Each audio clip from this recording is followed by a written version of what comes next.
नमस्कार, TV 20 news में आपका स्वागत है। मैं हूं आपके साथ अशोक वर्मा। आप देखते रहिए टीवी 20 न्यूज, बने रहिए हमारे साथ। आजमगढ़ के अतरौलिया से खबर है, जहां केंद्र सरकार द्वारा सेना में 4 साल की संविदा स्वरूप भर्ती के विरोध में अग्निपथ की आग आखिरकार जनपद आजमगढ़ भी पहुंच गई, जिसमें जनपद के सकरी तहसील के अंतर्गत आजमगढ़ गोरखपुर मार्ग पर दर्जनों छात्रों ने प्रदर्शन शुरू कर पुल को जाम कर दिया। वहीं जाम की सूचना मिलते ही वरिष्ठ अधिकारी मौके पर पहुंच गए। जनपद के पुलिस अधीक्षक अनुराग आर्य के निर्देश पर अतरौलिया स्थित रोडवेज पर थाना अध्यक्ष मदन कुमार गुप्ता के नेतृत्व में रोडवेज कर्मचारियों के साथ वार्ता कर उन्हें आवश्यक दिशा निर्देश दिए गए। थानाध्यक्ष मदन कुमार गुप्ता ने रोडवेज कर्मचारियों को बताया कि कहीं से आने वाली बसों में यदि 10 से 20 की संख्या में छात्र नौजवान कहीं से इकट्ठा आ रहे हैं तो उसकी सूचना तत्काल थानाध्यक्ष को दें। वहीं बसों में आने वाले लोगों पर विशेष सतर्कता बरतें। वहीं भी कुछ संदिग्ध दिखाई दे तो उसकी सूचना तत्काल पुलिस को दें। थानाध्यक्ष मदन कुमार गुप्ता ने बताया कि अग्निपथ को लेकर किसी भी स्थिति से निपटने के लिए पुलिस प्रशासन पूरी तरह अलर्ट है, जिसके लिए क्षेत्र में सभी लोगों से वार्ता कर शांति व्यवस्था बनाए रखने की अपील की जा रही है। जिला कांग्रेस कमेटी के कार्यकारी अध्यक्ष रमेश राजभर के नेतृत्व में कांग्रेसियों ने ईडी के दुरुपयोग को लेकर जुलूस निकाला, धरना प्रदर्शन किया एवं महामहिम राष्ट्रपति को संबोधित 4 सूत्रीय मांग पत्र जिलाधिकारी आजमगढ़ के माध्यम से प्रेरित किया और मांग की कि केंद्र सरकार बिना तथ्यों सबूतों के विरोधियों को डराने के लिए ईडी, आईटी, सीबीआई जैसी संस्थाओं का तत्काल दुरुपयोग बंद करे। शांतिपूर्वक लोकतांत्रिक ढंग से किए जा रहे आंदोलन को केंद्र सरकार पुलिस के बल पर कुचलना बंद करे। बिना किसी परमिशन के एआईसीसी मुख्यालय में घुसने वाले पुलिस अधिकारियों कर्मचारियों को चिन्हित कर उनके खिलाफ आवश्यक कार्रवाई की जाए। शांतिपूर्वक आंदोलन कर रहे कांग्रेस नेताओं कार्यकर्ताओं की पुलिस द्वारा की गई पिटाई की उच्च स्तरीय जांच कराई जाए एवं जिम्मेदार पुलिस के अधिकारियों कर्मचारियों को चिन्हित कर उनके खिलाफ आवश्यक कार्रवाई की जाए। रमेश राजभर ने कहा, बिना सबूतों के तथ्यों के आधार पर कांग्रेस के पूर्व राष्ट्रीय अध्यक्ष राहुल गांधी की छवि खराब करने के लिए केंद्र सरकार के इशारे पर ईडी बार बार उन्हें पूछताछ के लिए बुला रही है। बीजेपी जब से सत्ता में आई है तब से अपने राजनीतिक लाभ के लिए लगातार ईडी जैसी संस्थाओं का दुरुपयोग कर रही है। कांग्रेस पार्टी इसे हरगिज बर्दाश्त नहीं करेगी।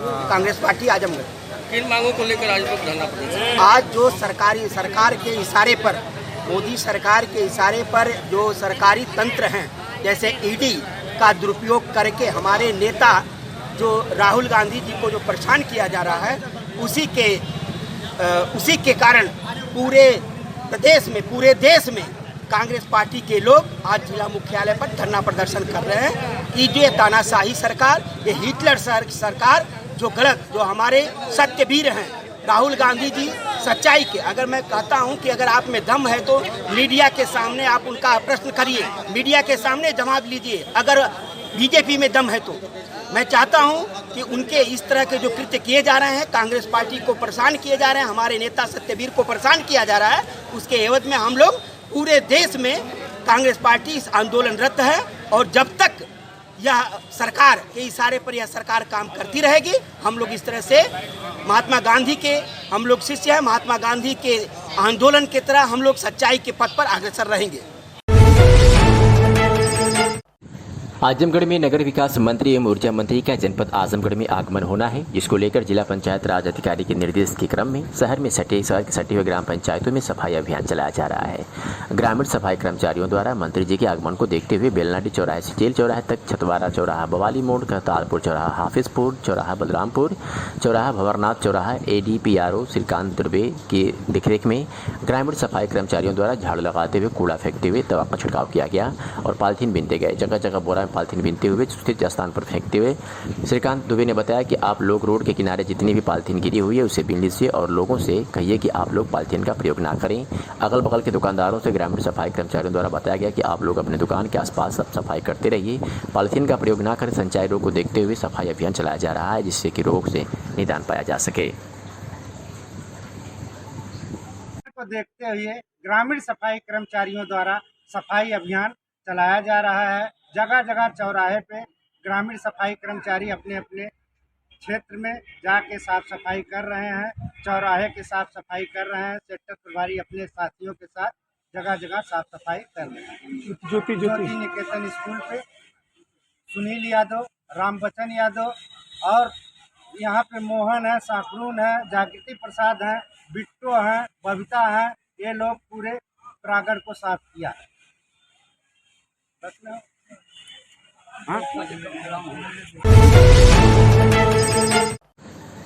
आजमगढ़ की अतरौलिया से खबर है, जहां नगर के जमा मस्जिद समेत क्षेत्र के अन्य मस्जिदों में आज जुमे की नमाज कड़ी सुरक्षा के बीच संपन्न कराई गई और प्रशासनिक देखरेख के सब में सकुशल संपन्न हुई। जुमे की नमाज को सकुशल संपन्न कराने के लिए लगातार क्षेत्र में 3 दिनों से सशस्त्र सीमा बल तथा पुलिस के जवानों ने फुट पेट्रोलिंग कर लोगों को शांति व्यवस्था के प्रति आश्वस्त कराया। आज जुमे की नमाज सकुशल संपन्न कराने में पुलिस प्रशासन ने महत्वपूर्ण भूमिका निभाई। मस्जिदों के आसपास पुलिस की चौकसी बढ़ा दी गई थी तथा मस्जिदों में आने जाने वाले लोगों पर विशेष नज़र रखी जा रही थी। वहीं उपद्रवियों पर भी पुलिस ने सख्त नज़र बनाए रखा। क्षेत्र में कहीं भी किसी अप्रिय घटना का समाचार नहीं है। तत्पश्चात जुमे की नमाज सकुशल संपन्न हुआ। इस दौरान अशफाक हुसैन ने बताया कि यहाँ हमेशा नमाज शांतिपूर्वक संपन्न होती है, जैसे पहले होती थी वैसे ही आज भी हुई है और आगे भी ऐसी ही होती रहेगी। यहाँ किसी प्रकार का कोई दिक्कत नहीं है। यहाँ हिंदू मुस्लिम में कभी कोई विवाद नहीं रहा और ना ही आगे रहेगा। यहाँ सभी धर्मों के लोग आपसी भाईचारे के साथ मिलजुल कर रहते हैं। थानाध्यक्ष मदन कुमार गुप्ता ने बताया कि पूरे क्षेत्र में शांतिपूर्वक जुमे की नमाज अदा की गई। सभी मस्जिदों के पास पर्याप्त पुलिसकर्मी तैनात किए गए थे। कहीं से भी कोई अप्रिय घटना का समाचार नहीं है। इस दौरान लोगों से शांति और सद्भाव बनाए रखने की अपील की गई। आइए सुनाते हैं कि अशफाक हुसैन ने क्या कुछ कहा। मेरा नाम अशफाक हुसैन है। कहाँ के निवासी हैं? मैं अतरौलिया का रहने वाला हूँ। आज अतरौलिया में जुम्मे की नमाज शांतिपूर्वक संपन्न, उसके बारे में बताइए। नमाज हमेशा शांतिपूर्वक संपन्न होती है। आज भी जैसे पहले होती थी वैसे से आज भी हुई है। हमारे यहाँ अतरौलिया में हिंदू मुस्लिम में कभी कोई विवाद नहीं रहा, न कभी रहता है। हमारे यहाँ आपसी भाईचारगी हमेशा बनी रहती है। कुछ जगहों पे 2 जुम्मे में लगातार से उपद्रव हो रहे थे। हाँ, इस जुम्मे में भी लग रहा था उपद्रव होगा, लेकिन अतरौलिया में नहीं हुआ। ऐसा ये कुछ क्या है, नहीं। इसके बारे में बताइए। ऐसा कुछ नहीं। यहाँ कोई र्यूमर नहीं है, कोई अफवाह नहीं है, न किसी अफवाह का यहाँ असर होता है। हमेशा अमन चैन शांति यहाँ बनी रहती है। इसी तरह नमाज अदा भविष्य में भी ऐसे ही होगी। यहाँ पे मुस्लिम तहरीक बहुत ही है काफ़ी हम लोगों में आपसी भाईचारगी हमेशा रही है और हिंदू मुस्लिम हमेशा एक दूसरे के काम आते हैं। ऐसे ही धार्मिक कार्यों में भी एक दूसरे का करते हैं।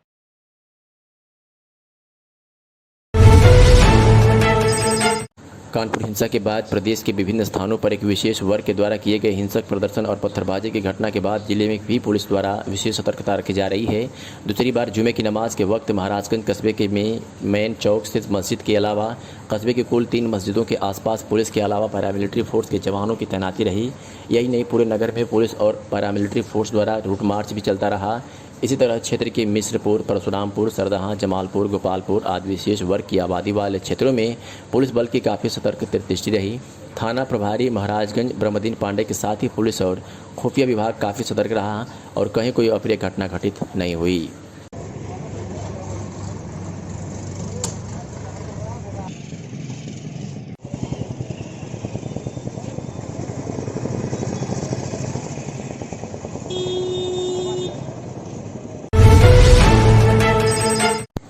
आजमगढ़ में अग्निपथ के मामले को लेकर केंद्र सरकार द्वारा सेना में 4 साल की संविदा स्वरूप भर्ती के विरोध में सगड़ी तहसील के लाठघाट आजमगढ़ गोरखपुर मार्ग पर दर्जनों छात्रों ने प्रदर्शन करते हुए पुल पर जाम लगा दिया। जाम की सूचना के बाद मौके पर वरिष्ठ अधिकारियों सहित भारी मात्रा में फोर्स तैनात कर दी गई।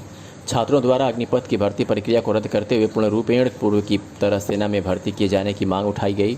जानकारी के अनुसार सगड़ी तहसील क्षेत्र के बरडीहा, घाघरा, करखिया, सपहा, पाठक सहित करीब दर्जनों गांव के बच्चे जो रोज की भांति में फील्ड में भर्ती की तैयारी के बाबत इकट्ठा हुए।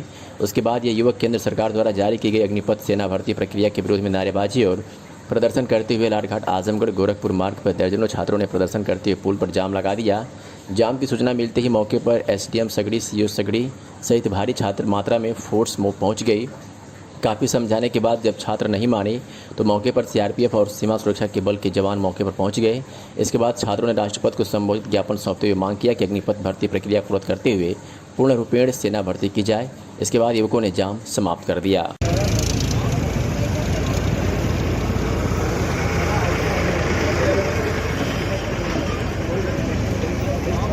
बैठ जाओ सभी लोग बैठ जाओ। चलो बैठ जाओ बैठ जाओ बैठ जाओ बैठ जाओ बैठ जाओ बैठ के अपनी बात सुनो। बैठ जाओ खड़े रहो, बैठ जाओ भाई।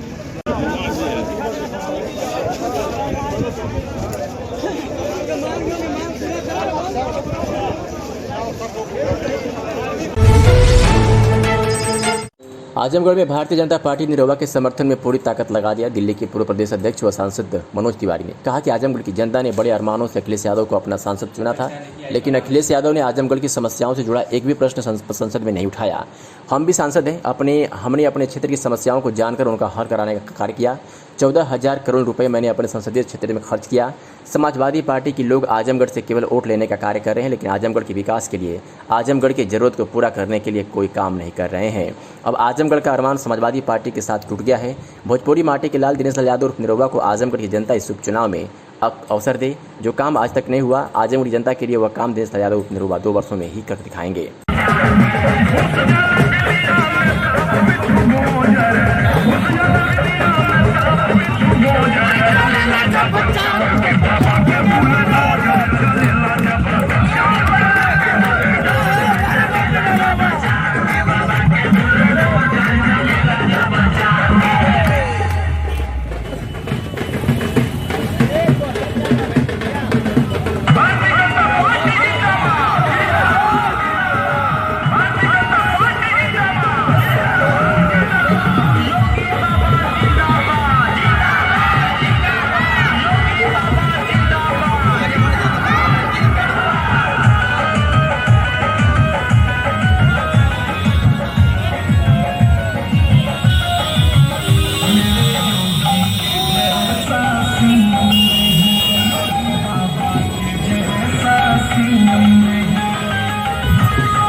आजमगढ़ में सपा प्रत्याशी धर्मेंद्र यादव ने चुनाव प्रचार के दौरान कहा कि माननीय नेताजी ने हमेशा समाज के पिछड़े लोगों को हक दिलाने की लड़ाई लड़ी है और उस लड़ाई को आदरणीय अखिलेश जी ने अपने और भी आगे ले जाने का प्रयास किया है। मैं इस मौके पर कहना चाहता हूं कि समाजवादी पार्टी के सिपाही के तौर पर सभी समाज के लोगों में मैं भरोसा दिलाता हूं कि आपके मान सम्मान और हक दिलाने के लिए सड़कों पर लाठी भी खानी पड़ेगी तो खाएंगे और संसद में सरकार से आँख मिलाकर जवाब मांगेंगे।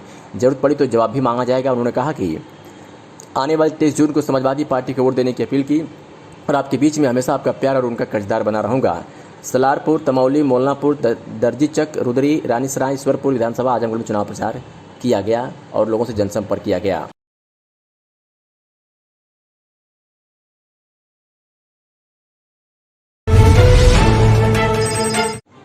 आजमगढ़ उपचुनाव को लेकर हर पार्टी के नेता अपनी पार्टी के प्रत्याशी को जिताने के लिए अपना दमखम लगा रहे हैं, यानी उनके पक्ष में वोट मांग रहे हैं। ज्ञात हो कि आजमगढ़ हमेशा से सपा का गढ़ कहा गया है, लेकिन इस बार मुकाबला कांटे का दिख रहा है। जहां भाजपा से दिनेश लाल यादव उर्फ निरहुआ के समर्थन में भोजपुरी जगत के हर कलाकार सड़कों पर उतरकर भाजपा के पक्ष में वोट मांग रहे हैं, तो वही बसपा से गुड्डू जमाली भी कहीं से किसी से पीछे नहीं है।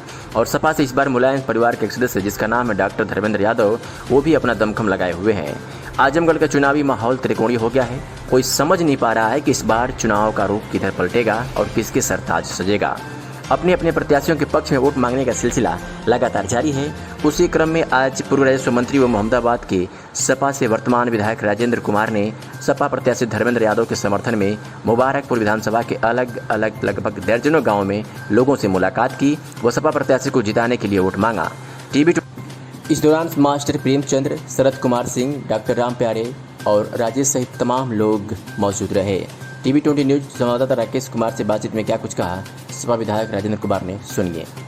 इस समय हम मौजूद हैं दौलतपुर गांव में, जहां पर आजमगढ़ उपचुनाव को देखते हुए 69 जो आजमगढ़ उपचुनाव हो रहा है, इसमें मोहम्मदाबाद से चल के आए हमारे बीच, जो कि इस समय सपा से विधायक भी हैं और वो इस समय गांव में क्या करने के लिए घूम रहे हैं, आइए जानते हैं। हाँ सर, आप बताएं सर कि इस समय जो चुनाव चल रहा है तो आप किसके लिए प्रचार कर रहे हैं? हम लोग समाजवादी पार्टी के प्रत्याशी माननीय धर्मेंद्र यादव जी के प्रचार में हम लोग आए हैं और हर कमज़ोर वर्ग के लोगों को हम लोग ये बताने में लगे हुए हैं। ये देश के गरीबों है, देश के मजदूरों है, देश के किसानों है, देश के नौजवानों, अगर अपने वजूद को बचाना है तो साइकिल को जिताना है। क्योंकि सत्ता में बैठे हुए लोग, बीजेपी के लोग, इस देश में हम गरीबों, मजदूरों, मजलूमों, किसानों, नौजवानों के वजूद को मिटाने के लिए सर के बगल खड़े हैं और संविधान को ख़त्म करने का ऐलान कर चुके हैं। और वो कहते हैं कि हम मनु के आदर्शों पर इस देश को चलाएंगे। जिस दिन मनु का विधान इस देश में लागू हो जाएगा, इस देश के गरीब पढ़ाई लिखाई से पुनः वंचित हो जाएंगे, सार्वजनिक स्थानों पर बैठ नहीं पाएंगे, गुलामगिरी की ज़िंदगी जीने पर मजबूर हो जाएंगे, दास और गुलाम बनकर जीने पर मजबूर हो जाएंगे। जो आज मास्टर, डॉक्टर, इंजीनियर, वकील, सिपाही, दरोगा, कलेक्टर, कप्तान बने हैं, ये भारतीय संविधान के बदौलत बने हैं। बाबा साहब डॉक्टर अम्बेडकर के बनाए हुए संविधान के बदौलत बने हैं। जिस दिन ये संविधान खत्म हो जाएगा, क्योंकि बीजेपी संविधान खत्म करने की बात करती है, संविधान खत्म हो जाएगा तो गरीबों का वजूद मिट जाएगा।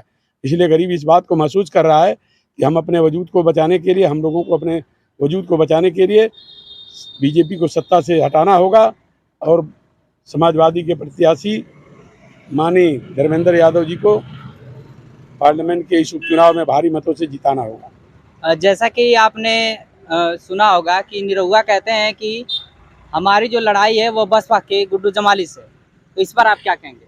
निरहुआ इसलिए कहता है कि जो दलित वर्ग के लोग भी बड़े पैमाने पर साइकिल पर सवार हो रहे हैं, तो सोच रहा है कि ये बातें बोल करके उसको वहीं रोक दिया जाए ताकि हम आराम से गोल मार दें। ऐसा होने वाला नहीं है।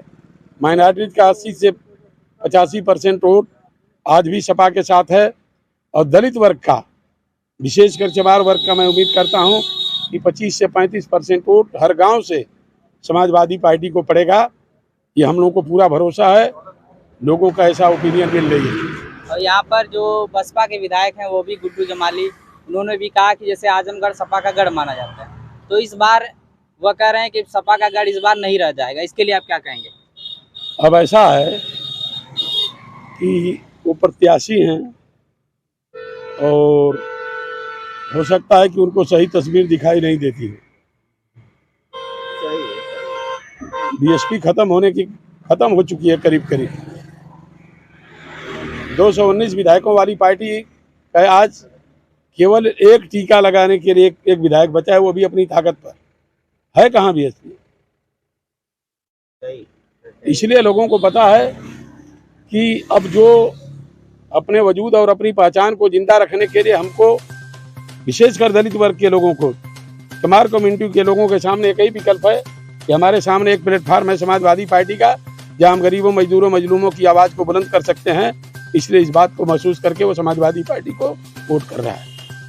तो इस समय हमारे साथ थे महमदाबाद के जो है कि विधायक सपा से हैं राजेंद्र कुमार जी। इस समय ये गांव में घूम कर धर्मेंद्र यादव जी के लिए जनसंपर्क कर रहे हैं। कैमरा पर्सन दीपक के साथ राकेश कुमार, TV20। आज शुक्रवार को जुमे की नमाज सकुशल संपन्न होने के उपरांत नगर क्षेत्र में थाना अध्यक्ष मदन कुमार गुप्ता के नेतृत्व में सशस्त्र सीमा बल के जवानों संग फुल पेट्रोलिंग करते हुए क्षेत्र का जायजा लिया तथा लोगों से शांति व्यवस्था बनाए रखने की अपील की। इस दौरान मस्जिदों के आसपास रूट मार्च कर मुस्लिम धर्मगुरुओं से वार्ता की गई। तत्पश्चात लोगों से आपसी भाईचारा व शांति व्यवस्था बनाए रखने की अपील की गई। थाना अध्यक्ष के नेतृत्व में नगर क्षेत्र के कोचिंग संस्थान, रोडवेज तथा सम्मानित लोगों से वार्ता करते हुए शांति व्यवस्था बनाए रखने हेतु की अपील की गई। अग्निपथ पर उपजे बवाल को लेकर कहीं भी किसी प्रकार की कोई हिंसा न हो, जिसके लिए ग्रामीण अंचलों में भी युवाओं से वार्ता कर लोगों को जानकारी दी गई। साथ ही साथ लोगों से शांति व्यवस्था बनाए रखने में पुलिस प्रशासन का सहयोग करने की अपील की गई। इस दौरान नगर क्षेत्र के दुर्गा मंदिर, उगोला बाजार, बब्बर चौक, बरन चौक, केसरी चौक, रोडवेज, मदिया पार मोड़ आदि स्थानों पर रूट मार्च कर शांति व्यवस्था बनाए रखने की अपील की गई। इस मौके पर सशस्त्र सीमा बल तथा पुलिस के जवान मौजूद रहे।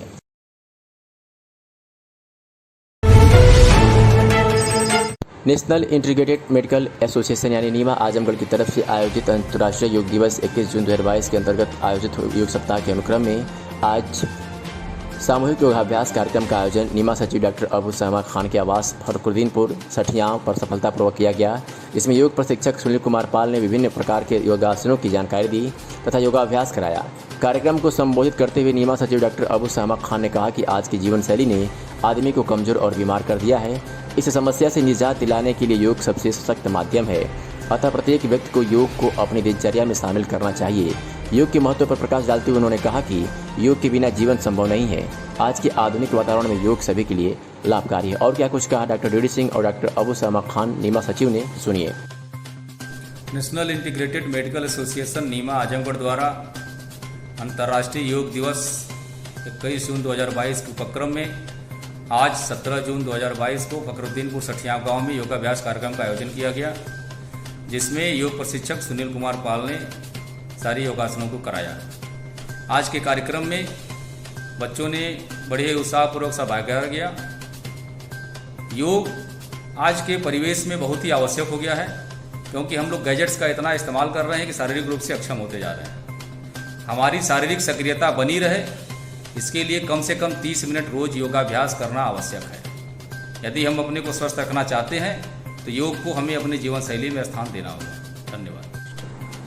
कहना यह था कि इस दौर में हर आदमी इतना व्यस्त हो चुका है, इतना जो है अपने कामों में मशरूफ हो चुका है कि वो शारीरिक और मानसिक रूप से बहुत परेशान हो जाता है, बीमार हो जाता है।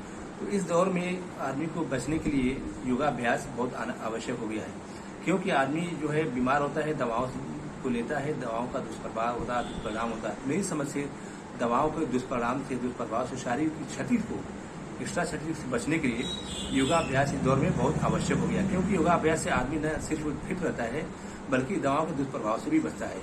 तो मेरी सलाह यही है कि हर आदमी को प्रतिदिन जो है योगाभ्यास अवश्य करना चाहिए। धन्यवाद। मेनगर में कल हुई 2 युवाओं के बीच में चाकूबाजी के मामले में पुलिस ने 4 लोगों को गिरफ्तार कर लिया है। घटना में प्रयुक्त चाकू भी बरामद कर लिया है।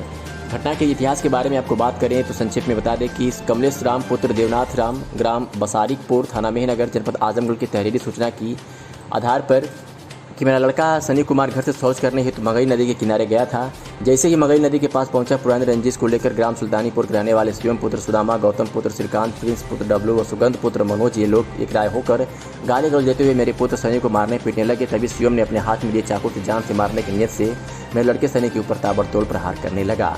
इसी दौरान वो घायल हो गया और इस मामले में पुलिस ने कार्रवाई करते हुए 4 आरोपियों को गिरफ्तार कर लिया है।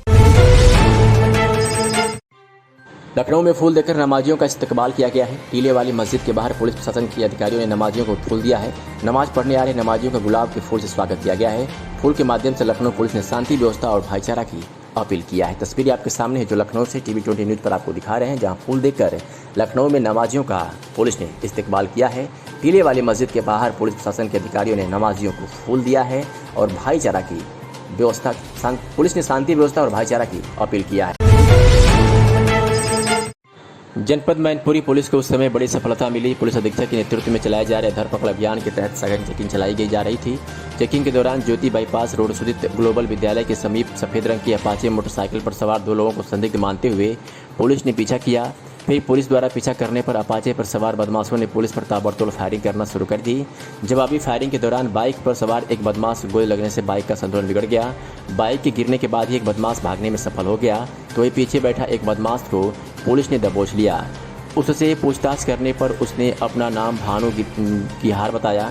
जानकारी देते हुए क्या कुछ कहा कमलेश दीक्षित पुलिस अधीक्षक मैनपुरी ने, सुनिए।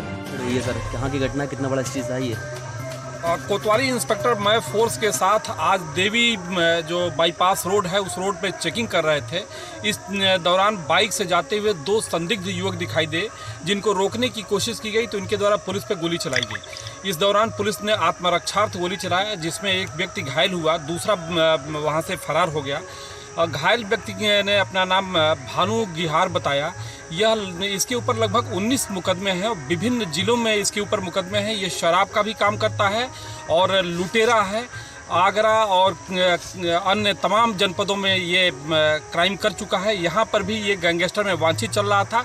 इसके ऊपर 25,000 रुपये का इनाम था और घायल हुआ है। इसको उपचारार्थ इसको हॉस्पिटल भेजा गया है। अन्य विधिक कार्रवाई की जा रही है। इसके साथ और भी था सर कोई? इसके साथ एक व्यक्ति और था जो फरार हो गया, जिसकी तलाश। पुलिसकर्मी पर भी गोलियां चलाई हैं? हाँ, पुलिसकर्मी पर भी गोली चलाई है, लेकिन हमारे अपने को बचाते हुए उन्होंने फायर किया, जिससे वो घायल हुआ है। कोई रिवार्ड सर दिया जा रहा है टीम को? अब 25,000 रुपये का इनाम इसके ऊपर घोषित था, जो इनको प्रदान किया जा रहा है। सोनभद्र पुलिस उप महानिरीक्षक और पुलिस अधीक्षक कमल प्रताप सिंह द्वारा पुलिस लाइन चौक सोनभद्र में शुक्रवार को परेड की सलामी ली गई तथा परेड का निरीक्षण किया गया। इसके उपरांत क्वार्टर गार्ड का निरीक्षण कर सलामी लेते हुए जीपी स्टोर का निरीक्षण कर संबंधित को आवश्यक दिशा निर्देश दिए गए। तदुपरांत पुलिस उप महानिरीक्षक पुलिस अधीक्षक के निर्देशन में शांति एवं कानून व्यवस्था के नियंत्रण हेतु पुलिस कर्मियों की दक्षता के आकलन के लिए उपस्थित पुलिस बल रिक्रूट आरक्षियों से बलवा ड्रिल का अभ्यास कराया गया। अभ्यास के दौरान क्षेत्राधिकारी नगर राजकुमार त्रिपाठी द्वारा पुलिसकर्मियों को आवश्यक दिशा निर्देश दिए गए। क्षेत्राधिकारी नगर के साथ ही साथ क्षेत्राधिकारी सदर राहुल पांडे, क्षेत्राधिकारी चुनाव रामाशीष यादव, क्षेत्राधिकारी अमित कुमार, प्रतिसार निरीक्षक धर्मेंद्र सिंह द्वारा भी पुलिसकर्मियों को दंगा बलवा नियंत्रण के दौरान की जाने वाली कार्रवाइयों के संबंध में जानकारी दी गई।